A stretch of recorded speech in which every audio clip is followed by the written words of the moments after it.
Assalamualaikum warahmatullahi wabarakatuh. Perkenalkan, nama saya Sophie Najia Meutia Sudirman.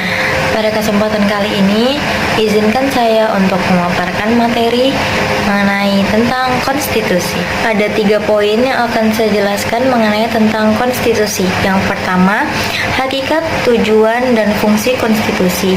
Dan yang kedua, nilai-nilai yang terkandung dalam konstitusi. Yang ketiga, klasifikasi atau pembagian konstitusi. Yang pertama adalah hakikat konstitusi. Istilah konstitusi dari sudut sejarah lama telah dikenal, yaitu sejak zaman Yunani kuno. Konstitusi Athena pada abad 425 sebelum Masehi merupakan konstitusi pertama yang ada di dunia dan dipandang sebagai alat demokrasi yang sempurna. Dalam kebudayaan Yunani, istilah konstitusi berhubungan erat dengan ucapan Respublica Constituere, sehingga lahirlah semboyan yang berbunyi Princeps Legibus Solutus Est Salus Publica Suprema Lex, yang berarti rajalah yang menentukan atau membuat organisasi atau struktur pada negara.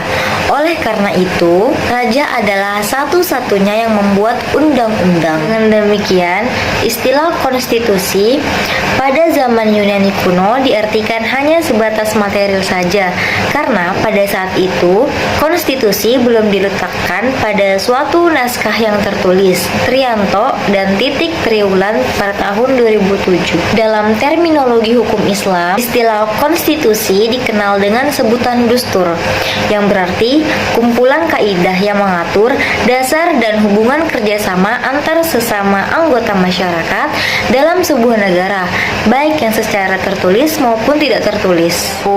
Tujuan dan fungsi konstitusi. Yang pertama adalah tujuan. Secara garis besar, tujuan konstitusi membatasi tindakan sewenang-wenang pemerintah, menjamin hak-hak rakyat yang diperintah, dan menetapkan pelaksanaan kekuasaan yang berdaulat. Sedangkan fungsi konstitusi adalah sebagai sarana dasar untuk mengawasi proses kekuasaan, atau bisa juga berfungsi sebagai dokumen nasional dan alat untuk membentuk sistem politik dan sistem hukum negara. Materi yang kedua akan saya bahas adalah nilai-nilai yang terkandung di dalam konstitusi. Yang pertama adalah nilai normatif. Nilai normatif diperoleh apabila penerimaan segenap rakyat suatu negara terhadap konstitusi benar-benar murni dan konsekuen. Yang kedua ada nilai nominal.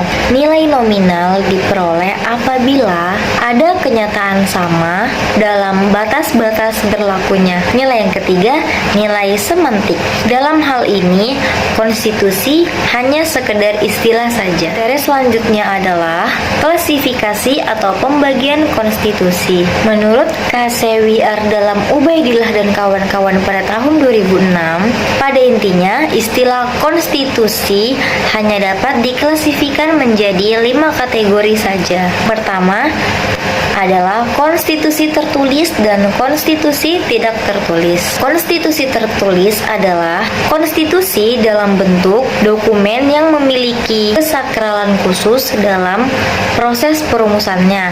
Sedangkan konstitusi tidak tertulis adalah konstitusi yang berkembang atas dasar adat istiadat daripada hukum tertulis. Kedua adalah konstitusi fleksibel dan konstitusi kaku.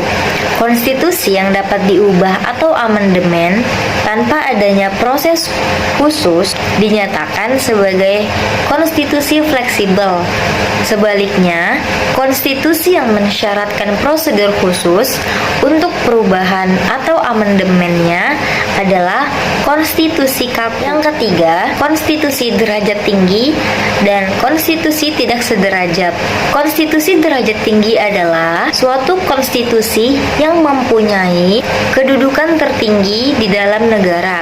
Sedangkan konstitusi tidak sederajat adalah suatu konstitusi yang tidak mempunyai kedudukan. Dan yang keempat adalah konstitusi konstitusi serikat, dan konstitusi kesatuan. Dan yang terakhir nomor kelima adalah konstitusi sistem parlementer dan konstitusi presidensial.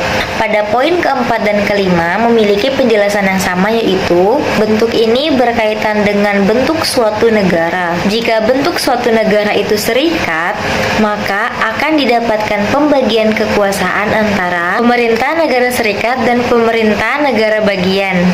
Sistem pembagian kekuasaan diatur di dalam konstitusi. Dalam negara kesatuan, pembagian kekuasaan ini tidak dijumpai karena seluruh kekuasaan terpusat pada pemerintah pusat sebagaimana diatur dalam konstitusi. Sekian penjelasan dari saya. Bila ada salah dan kurangnya kata mohon dimaafkan. Saya pamit undur diri. Wassalamualaikum warahmatullahi wabarakatuh.